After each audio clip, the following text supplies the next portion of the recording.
Olá, você que nos acompanha, seja muito bem-vinda, muito bem-vindo ao Diário Econômico, um podcast que vai ao ar todas as quintas-feiras. Aqui nós falamos de economia e negócios. Eu sou Patrícia Raposo e convido você a assinar o canal para receber as notificações dos próximos episódios.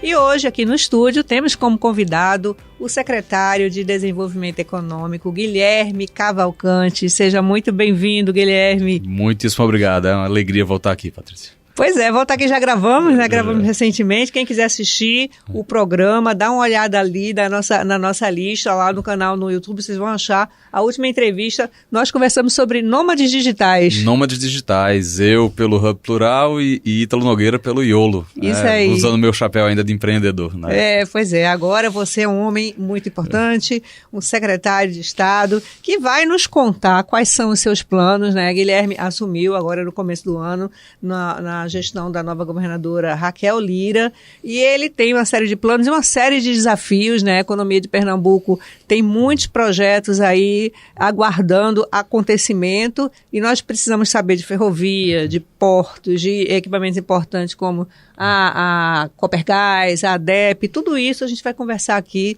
para entender qual vai ser o direcionamento que o secretário Guilherme Cavalcante vai dar para a sua gestão. Bom, eu gostaria de começar lhe perguntando como foi a chegada, né, à máquina pública. Qual foi o primeiro desafio com o qual você se deparou? Bom, para mim está sendo um reencontro, né? Eu já tinha vivido uma experiência ainda muito jovem. Eu fui diretor da então ADEPE, hoje ADEP, né? Fui diretor por 2 anos, depois fui presidente por 2 anos, no ano de 2005, 2006.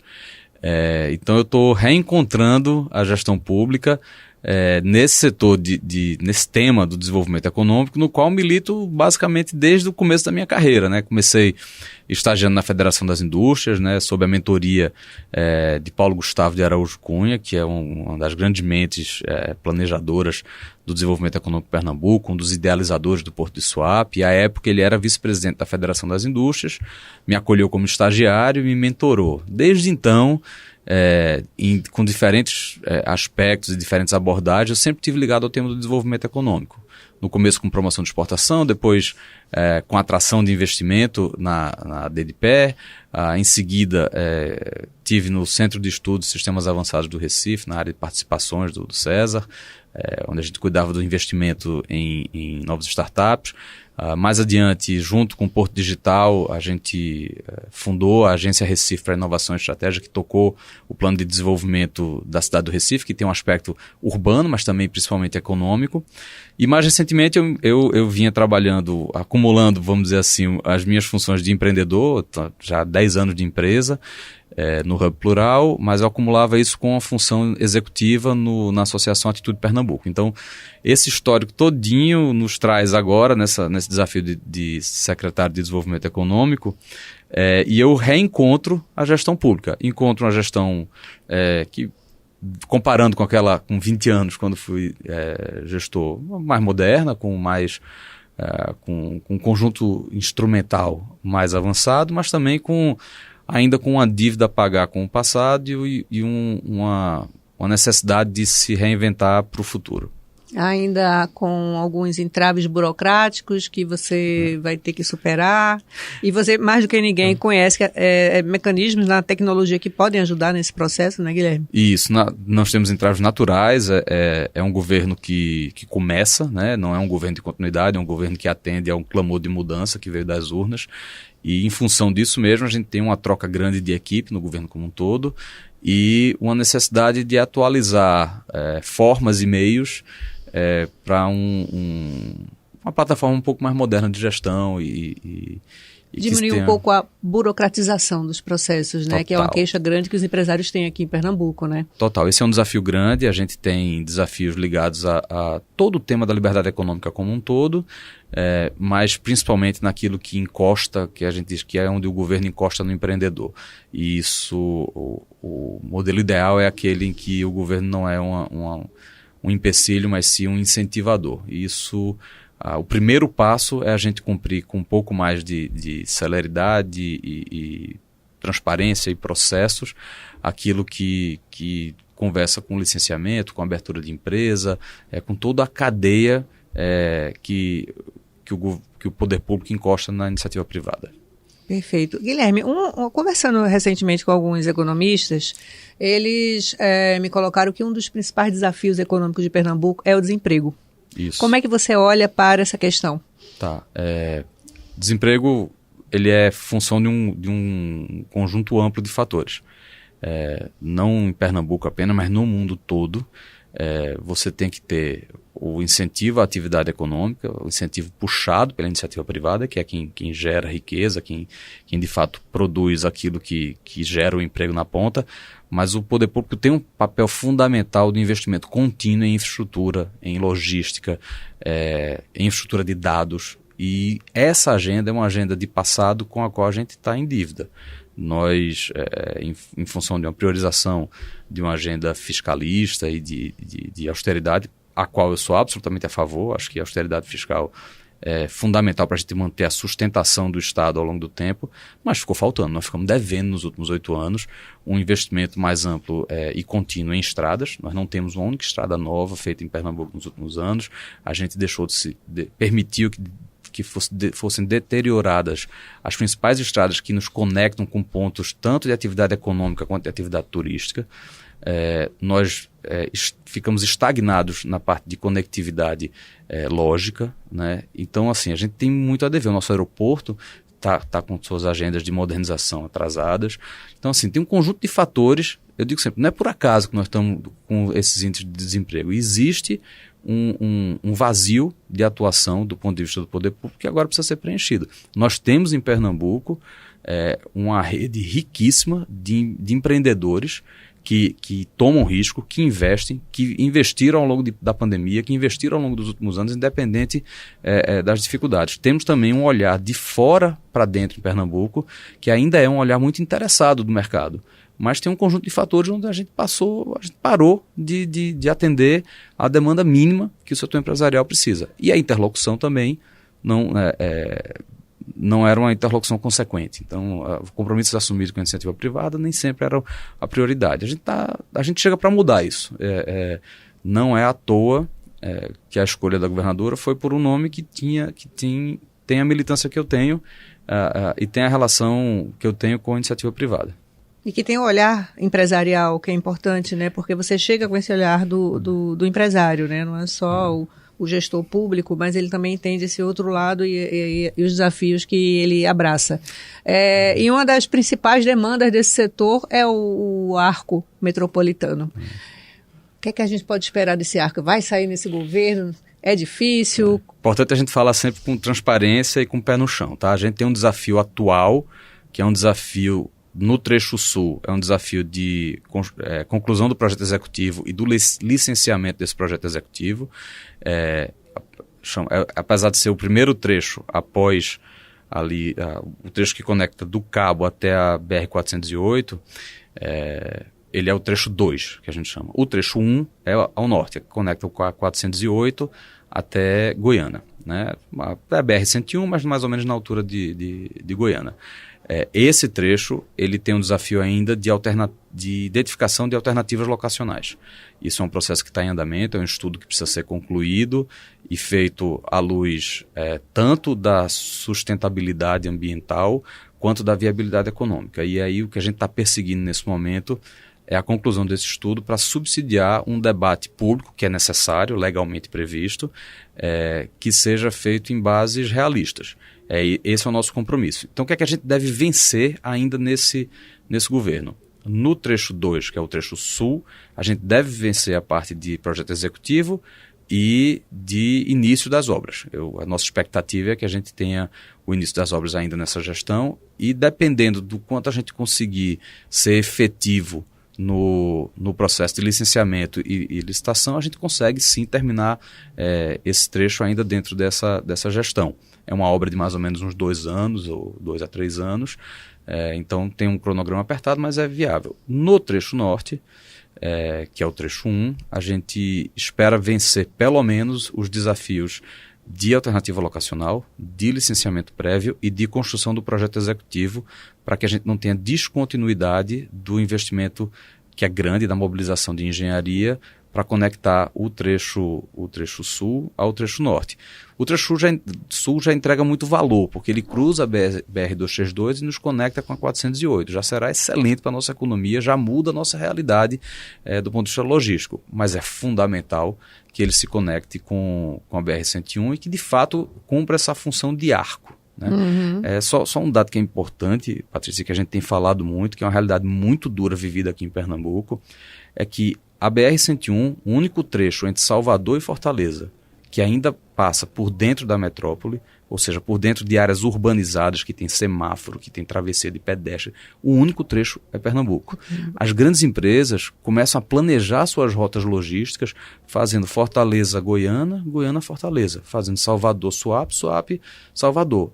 Estão começando a evitar Recife. Então, assim, o seccionamento da nossa malha viária, pela ausência do arco metropolitano, pela ausência de uma solução de celeridade e de rapidez na via da BR-101, ela está estrangulando a nossa economia. Não tem a menor dúvida que existe uma correlação direta entre o nosso alto índice de desemprego e a inviabilização de Recife como hub logístico em função da 101. Então, o ramal rodoviário da gente está comprometido num nível pesado. A gente precisa desfazer isso.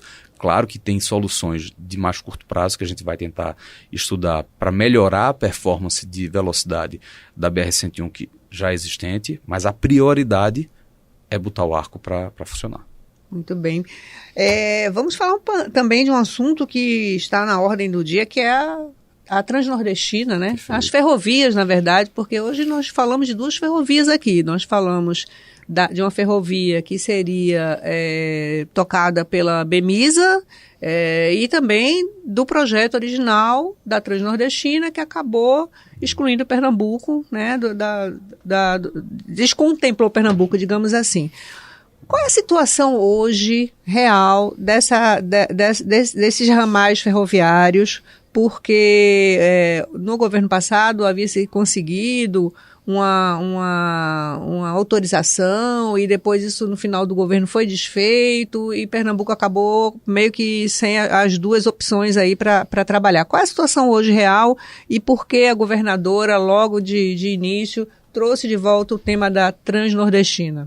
Bom, primeiro trazer de volta como prioridade é um compromisso assumido publicamente e a gente desde o dia 1 desse governo que a gente trata desse tema. Esse era um assunto que eu já acompanhava em função das minhas atividades pregressas, então já tinha conhecimento de causa de parte desses temas, mas o que está acontecendo de fato agora é que nós estamos vivendo as consequências do termo aditivo que foi assinado às vésperas do Natal de 2022. No dia 23 de dezembro foi celebrado esse termo que deixa Pernambuco fora do projeto da concessão atual existente. É um aditivo que traz um conjunto de barreiras e impedimentos para que a gente possa empreender de pleno direito o nosso ramal. E aí nós estamos sendo obrigados a fazer esse primeiro enfrentamento com o governo federal para que seja dado a Pernambuco, pelo menos, a oportunidade real de empreender esse trecho. Então tem uma série de detalhes que estão colocados nesse aditivo que podem inviabilizar o nosso ramal. Uma necessidade de ser feito um encontro de contas para que a União, que está recebendo de volta os ativos que já estão prontos, para que ela possa ressarcir o empreendedor. Tem aí 12 meses para o encontro de contas, depois mais 6 meses para ser aceito, analisado pelas diferentes instâncias do governo federal. Você sabe, isso é no melhor cenário. A gente sabe como é a vida real. Então, assim, isso não roda no melhor cenário. Mas como o que está colocado aí é a devolução desses ativos ao governo federal, eu não vejo nenhum impeditivo de que o governo federal faça uma nova concessão de pleno direito e, após ser feito o encontro de contas, o governo federal encontre os meios e procure para ressarcir o atual concessionário. A tua pergunta ela é excelente, porque você pergunta sobre as ferrovias, no plural, e pergunta sobre a malha ferroviária do Nordeste. Isso coloca o tema na dimensão que ele tem que ter. A ferrovia transnordestina ela é originalmente idealizada como uma reconexão ferroviária da região Nordeste, num ramal que liga um polo de desenvolvimento, que é o Matopiba, né, que tem produção de grãos, que tem produção de minérios, ao porto industrial do Nordeste, que sempre foi Suape, certo? E o faz conectando um conjunto de outras regiões com atividade econômica. Essa ferrovia, por exemplo, que viabilizará que a gente leve o gás natural para substituir a matriz energética do Araripe, para que a gente pare de queimar a caatinga e passe a usar um combustível que é competitivo e sustentável. Então, é esse ramal que vai permitir que a fruta produzida no polo de Petrolina nos chegue com mais celeridade. Então, assim, e com menor custos de frete, maior previsibilidade. Então, assim, tem toda uma lógica econômica por trás da Transnordestina que está sendo ignorada nessa decisão que está priorizando a viabilidade de um empreendedor que está com essa concessão na mão dele há muito tempo, vem sistematicamente descumprindo o contrato. O contrato tem um conjunto de inconformidades, todas devidamente documentadas pelo Tribunal de Contas da União. E agora o pleito qual é? O pleito que nos chega que eu digo ao povo brasileiro, é de que seja feito um conjunto de empréstimos somando até 7 bilhões de reais com recursos de fundos constitucionais, porque a TLSA não tem mais crédito para pegar em banco privado esse dinheiro. Ou seja, nós estamos falando de recurso do nosso contribuinte, emprestado a juros subsidiado para uma companhia que vem sistematicamente descumprindo seus compromissos. Do lado de cá, o que a gente está pleiteando não é nem R$1.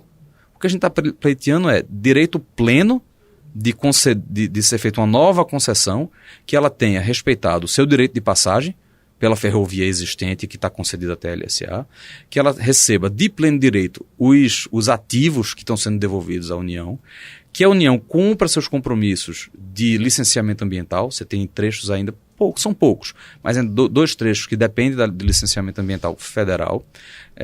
Tem também um pequeno trecho de desapropriação que cabe ao DENIT ser feito.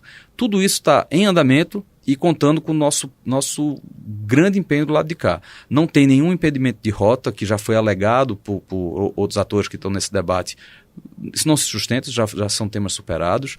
Não tem nenhum desvio novo a ser feito. O roteiro, a rota da ferrovia está definida e tudo está encaminhado. A vontade do governo federal é que vai definir o quanto Pernambuco vai ter viabilidade ou não de empreender isso com um novo concessionário. A gente já tem uma autorização ferroviária feita em nome da BMISA, como você bem citou. Essa autorização ferroviária agora ela precisa de todos os instrumentos complementares que tornam ela efetivamente viável. Caso contrário, a gente está falando de uma expectativa que pode eventualmente não vir a ser cumprida por mera burocracia. E isso a gente entende que não pode. Uhum. Se o que a gente está pedindo é celeridade nos procedimentos de autorização e de concessão de forma plena, isso é muito menos do que está pedindo 7 bilhões. E já que a gente está falando de 7 bilhões, eu acho que o mínimo que a gente pode ter de tratamento é isonomia no acesso a esse tipo de recurso. Então, quem for ser o novo concessionário do trecho que vai de Salgueiro a Suape tem que poder acessar esse mesmo recurso. Então, estamos falando de otimizar trechos que já estão prontos. Temos um trecho que você já tinha colocado, que de Salgueiro a Custódia. De Salgueiro a Custódia, esse trecho está pronto. De Túnel em Arco Verde, que também já estaria pronto. Isso. Esses trechos, eles seriam devolvidos à União. Já foram devolvidos à União. Foram devolvidos. Então, esses trechos, uma vez devolvidos, eles podem ser concedidos para uso nesse trecho numa ferrovia que pode beneficiar a BMISA e outros atores interessados no seu uso, tanto de lá do sertão para o litoral, como do litoral para o sertão, como você falou, com gás. Temos também carros que podem subir e uma série de outras mercadorias.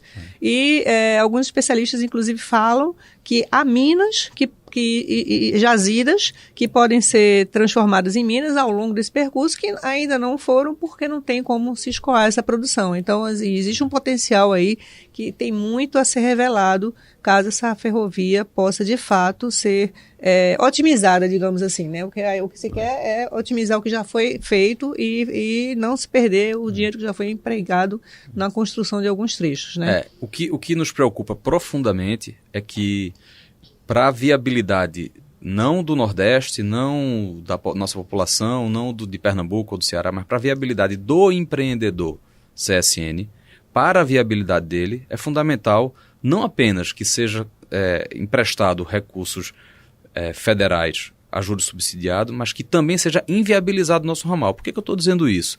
Porque se há uma alternativa de escoamento desse minério, que hoje pertence à Bemisa, se há uma alternativa para que ele escoe por swap, você tira essa carga da ferrovia. A gente falou agora há pouco sobre liberdade econômica. Vê que negócio esdrúxulo. O camarada é dono da concessão da ferrovia, dono do terminal de minérios de Pecém, dono da siderúrgica que está em Pecém, e agora ele quer ser a rota exclusiva para escoamento desse minério. Aí não. Aí a gente entende que tem que prevalecer a possibilidade da competição.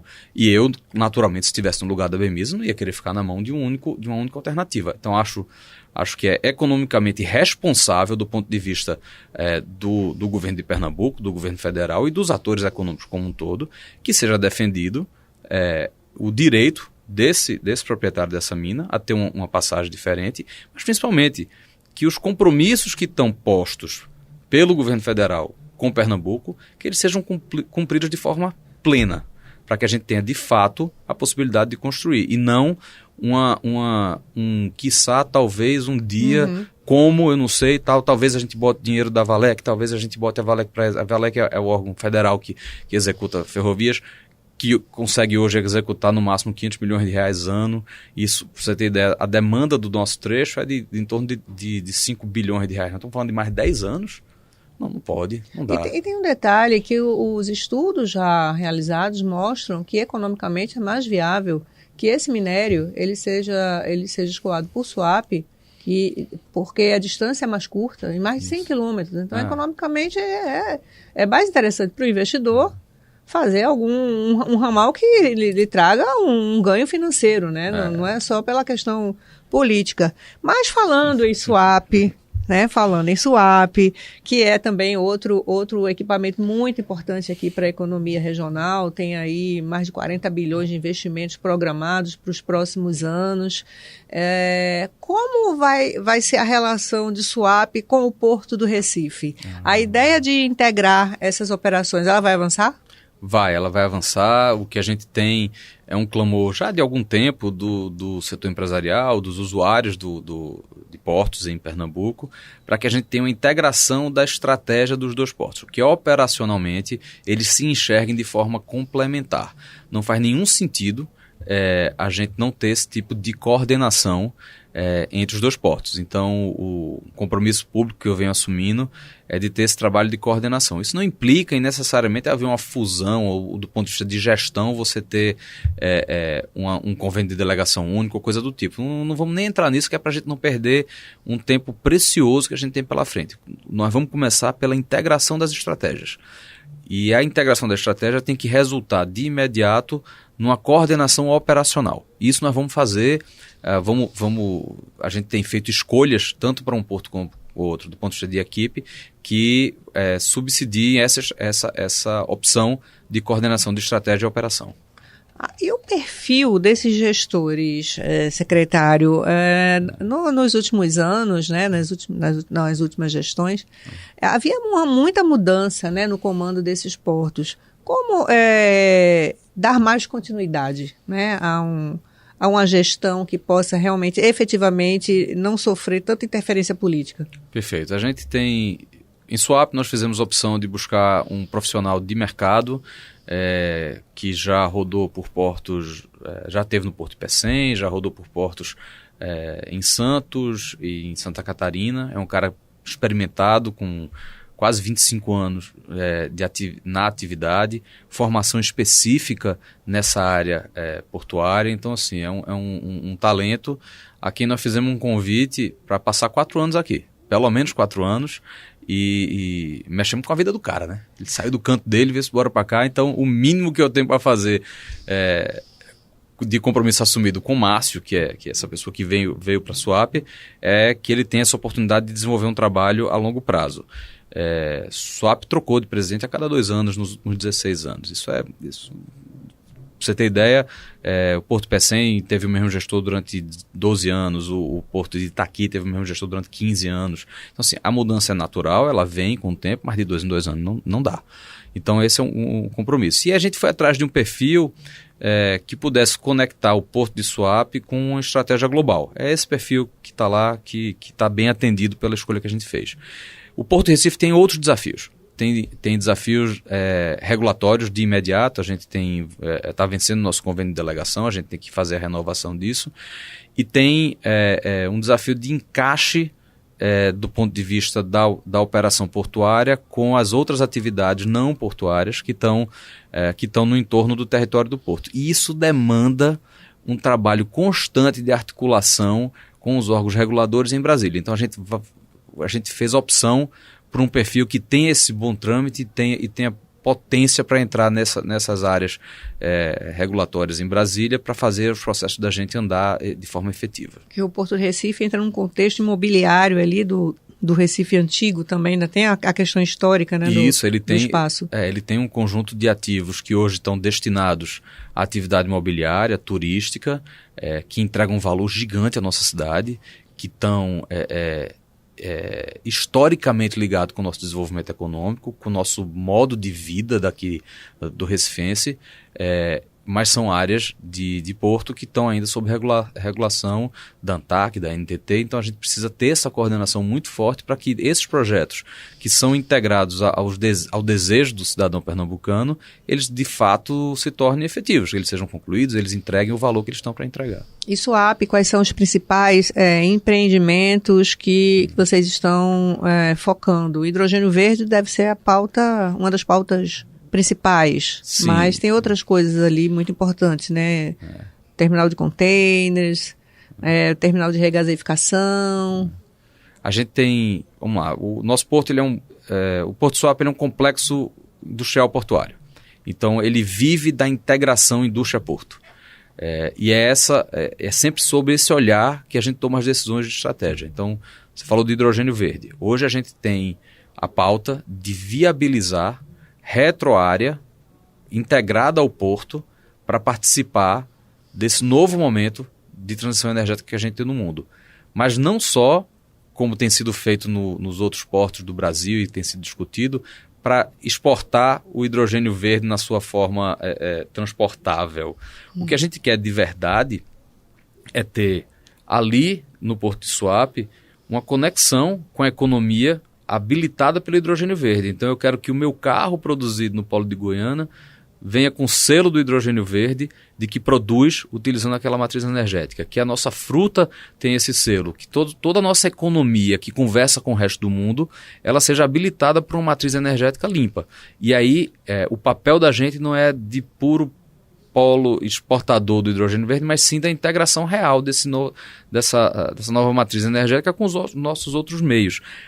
A parte interessante é que a gente tem tradição em outras áreas de energia limpa que precisam necessariamente estar integrada com a produção de hidrogênio verde. Então, a gente passa agora por uma oportunidade de ouro de reavivamento da indústria sucroalcooleira em conexão com essa nova matriz energética. Então, a gente está muito otimista em relação a isso.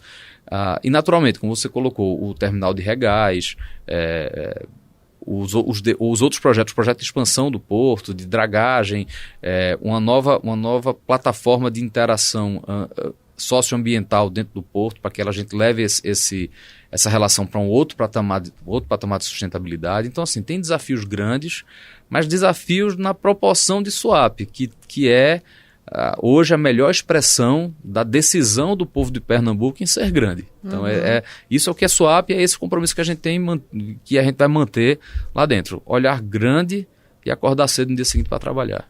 E, de novo, a ferrovia nesse contexto é muito importante, né? Uma vez recebendo um terminal da APM Terminals, do Grupo Maersk, que vem aí trazendo a possibilidade de rotas globais que o Suape ainda não dispõe, uma conexão com a Ásia, por exemplo, e novas mercadorias, novos produtos. Essa ferrovia aí faz todo o sentido, né? E é muito importante para o porto. Faz todo sentido, ela compõe, ela não é puramente uma ferrovia, como a gente tem falado, né? Ela compõe um ecossistema de logística que tem o nosso sistema de rodovias, o nosso sistema portuário integrado, e não ter a ferrovia é como você cortar um pedaço, uma veia fundamental que alimenta esse sistema como um todo. Você fala, muito bem lembrado, a chegada da APM Terminals, que traz possibilidades infinitas aí de novas rotas, de conexão com o resto do mundo. A gente tem falado sempre na perspectiva da relação desse novo terminal de contêineres com o terminal de contêineres existente, então a necessidade de que eles possam concorrer em pé de igualdade. Esse é o papel do governo. Nosso papel não é apoiar campeão A, B ou C. O que a gente quer de fato é dar competitividade para que o custo de você exportar através de contêineres ou importar através de contêineres em Pernambuco seja competitivo. Nós temos um desafio de discussão do reequilíbrio econômico do TECOM 1, que está posto, é algo que a gente precisa endereçar e tratar, né? Nós somos aí, a nossa economia tem sido vítima de um contrato cujas bases, negociadas há 20 anos, não refletem mais uma realidade competitiva. Isso está transferido para custo no transporte por container, que em última instância é o custo que é repassado para a nossa população. Então, o nosso empreendedor sofre, o nosso cidadão como um todo sofre também por conta desses preços. Então, isso é um tema que precisa ser tratado. Nós estamos tratando com muito cuidado, muito zelo, muito respeito ao contrato, muito respeito ao regramento instituído no Brasil. Então, assim, a gente está... Eu tenho certeza que vamos contar com o apoio do Tribunal de Contas do Estado, que tem um debate técnico aí que é necessário. Nós vamos contar com o apoio dos órgãos reguladores federais que precisam se envolver nesse processo. Então, nós vamos conduzir para que a gente tenha competitividade no nosso porto. Ok, então já estamos chegando perto do fim do nosso programa, mas eu preciso saber da Copergás, da ADEP. Como vai ser a condução, que perfil de liderança, de presidência a gente vai ter nessas duas companhias que são extremamente importantes, assim como o Suape também é para a economia de Pernambuco? Na ADEP nós fizemos a escolha por um perfil jovem, muito articulado com os arranjos produtivos locais e com uma extrema habilidade no trato com o empreendedor, com o investidor que chega de fora e com o investidor local. Na Copergás a gente optou por um perfil que possa fazer uma conexão com os sócios. Nós temos sócios, né, e tem uma estratégia integrada, mas que principalmente possa trazer para dentro dessa sociedade o olhar de expansão da rede daqui de gás de Pernambuco e um ponto de conexão entre o governo do estado de Pernambuco e as novas tecnologias de energia limpa. Perfeito.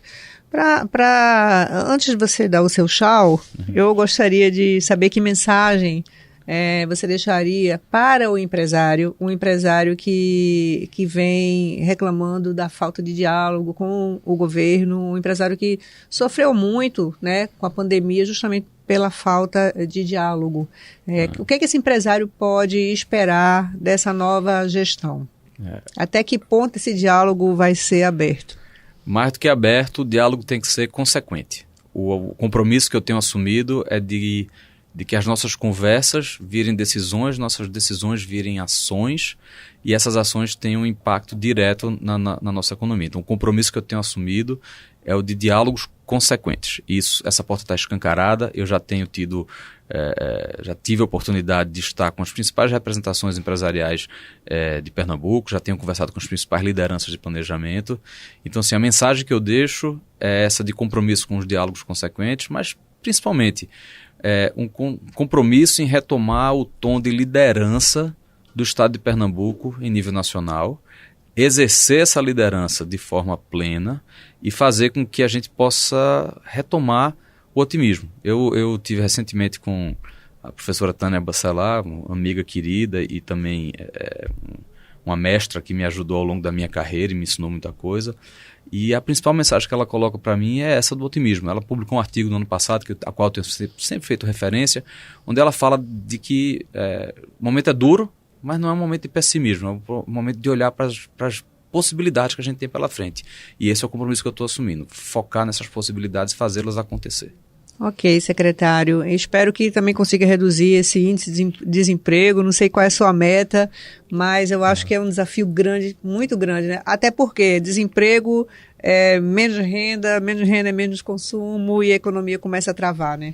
Eu espero voltar aqui num período curto, daqui a um ano no máximo, para falar já em cima de uma outra realidade e para poder relatar também os avanços que a gente está tendo em função de decisões de governo que nós estamos tomando. Muito bem. Muito obrigada, secretário Guilherme Cavalcante, pela sua presença aqui no podcast Diário Econômico. Eu que agradeço, minha amiga. Obrigada a você também que nos acompanhou até aqui. Não esqueça, assine o canal para receber as notificações dos próximos episódios. Até a próxima.